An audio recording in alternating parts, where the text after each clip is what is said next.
तरी तो कदाचित आता आम्ही 16 करणार आहोत, पण तरीसुद्धा त्यांना आम्ही विनंती केली 24 म्हणजे 20 रुपयाच्या खाली हा रेट त्या ठिकाणी परवडत नाही। नीट परीक्षेबद्दल सुद्धा त्यांना सांगितलं, CBI कडनं कारवाई केली जाते, योग्य कारवाई केली जाते, पण अजून कडक करून त्याच्यात जे कोणी जबाबदार असतील त्यांना तुम्ही पकडावं आणि परत एकदा नीट असू, नाहीतर राज्यातल्या ज्या परीक्षा असतात त्यात कुठलीही परीक्षा त्या ठिकाणी अडचणीत येऊ नये या बाबतीतली दक्षता त्या ठिकाणी घ्यावी। त्याच्याचबरोबर काही दिवसांपूर्वी गव्हर्नर साहेबांना भेटून आम्ही विनंती केली होती, महापुरुषांचा अपमान हा महाराष्ट्रामध्ये असणाऱ्या इतर बऱ्याच लोकांनी त्या ठिकाणी करण्याचा प्रयत्न केला, नाही तर तो चुकून झालाय। आणि मग हे होत असेल तर एक कायदा असा आणा जो सेशनमध्ये येणाऱ्या सेशनमध्ये आणण्यात यावा, जेणेकरून जर उद्या जाऊन कुणीही मानवांच्या विरोधात चुकून नाहीतर मुद्दामून जर बोलत असेल तर त्याच्यावर तिथं कारवाई करता यावी। तसं पत्र राज्यपाल महोदयांनी आपल्या शासनाला त्या ठिकाणी पाठवलेलं आहे, त्यामुळे सेशनमध्ये तो मुद्दा त्या ठिकाणी घ्यावा अशी विनंती तिथं केली।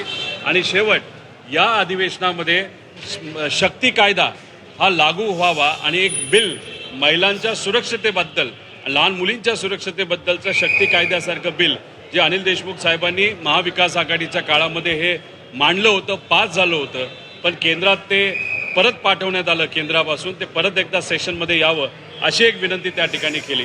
आणि मुख्यमंत्री साहेबांना भेटत असताना कांद्याचा प्रश्न हा मांडत असताना तिथं पाशा पटेल साहेब सुद्धा भेटले, ज्यांना बांबू किंग म्हणलं जातं, त्यांच्याशी सुद्धा कांद्याच्या बाबतीतला विषय हा मांडला। कमिटीकडनं लवकरात लवकर तिथं रिपोर्ट यावा अशी सुद्धा विनंती पाशा पटेल यांना त्या ठिकाणी आम्ही केलेली आहे।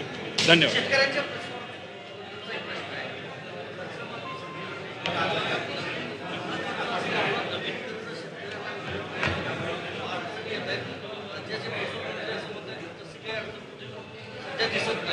नाही, दोन प्रकारच्या अडचणी आहेत। जे काही कोऑपरेटिव्ह आपल्या सोसायट्या असतात ज्याच्यातून गाव लेवलला शेतकऱ्याला लोन दिलं जातं, तिथं सुद्धा शेतकरी त्याला कन्फ्युजन आहे, त्याला दुविधा आहे की पैसे भरायचे का नाही भरायचे। पैसे नाहीच आहेत शेतकऱ्याकडे भरण्यासाठी, पण काही वेळेस बाहेरून पैसा घेऊन ते भरत असतात, मग तिथं सुद्धा रिकव्हरी ही होत नाही। दुसऱ्या बाजूला आधीच ही योजना जाहीर झाल्यामुळे आणि त्यात ज्या काही टर्म्स अँड कंडिशन आहेत ते क्लिअर नसल्यामुळे कन्फ्युजन इतक्या मोठ्या प्रमाणात वाढलेलं आहे आणि त्याच्यामुळेच बँकाकडनं सुद्धा नवीन कर्ज हे दुर्दैवाने त्या ठिकाणी मिळत नाही, जुनं हे भरलं जात नाही आणि मोठ्या प्रमाणात शेतकऱ्यांना त्या ठिकाणी अडचणी आहेत। त्यामुळे मला असं वाटतं, लोकांनाही असं वाटतं की क्लॅरिटी या बाबतीतली लवकरात लवकर येणं अतिशय महत्त्वाचं आहे। शेतकऱ्याला आत्ता पावसाच्या आधी जर पैसा मिळाला नाही तर मग लागवड होणार नाही, पेरणी होणार नाही, आणि जर लागवड आणि पेरणीला जर मोठ्या प्रमाणात अडचण आली तर उद्या जाऊन तसंही दुष्काळामुळे अडचण होण्याची शक्यता आहे। त्यात शेतकऱ्याला जर अर्थसहाय्य आत्ता नाही मिळालं तर तेही उद्या जाऊन अडचणी मोठ्या प्रमाणात वाढू शकते।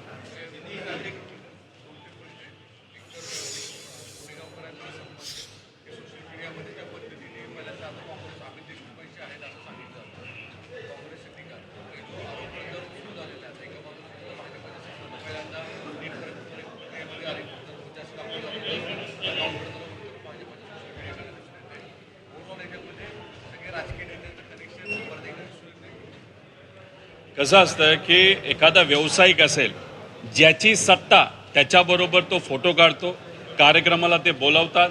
काँग्रेसची सत्ता असताना काँग्रेसच्या नेत्यांना बोलवलं, BJPची आत्ता सत्ता असताना BJPच्या नेत्यांना बोलवलं।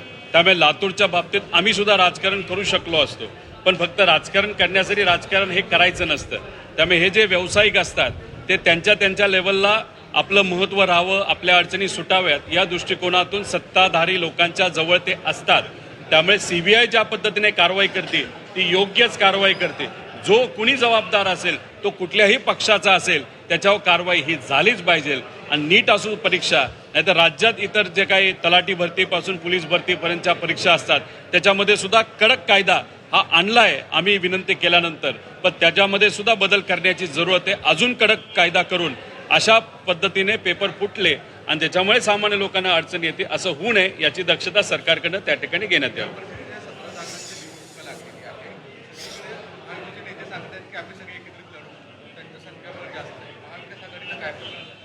नाही, महाविकास आघाडी लढत असताना आम्ही एकत्रितच त्या ठिकाणी लढू आणि जिथं महायुती आहे त्या बाबतीत सुद्धा काय सगळंच चांगलं आहे असं नाही. बऱ्याच लोकांना इच्छा आहे, त्यामुळे तेही काही नावं डिक्लेअर करतात ते बघावं लागेल. पण महाविकास आघाडीच्या बाबतीत आम्ही ह्या सर्व ज्या 17-18 जागा आहेत त्या नक्कीच एकत्रित चर्चा करून एका निकषाला येऊन तिथं आम्ही लढू असं मला तरी या ठिकाणी वाटतं.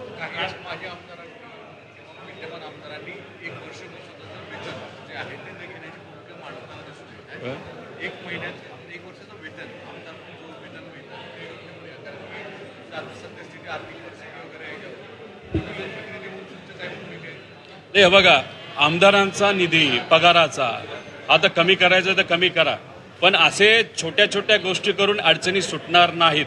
त्यामुळे आमची मागणी या सरकारला अशीच आहे की आता शक्तीपीठ मार्ग आज त्याची जरूरत नाहीये.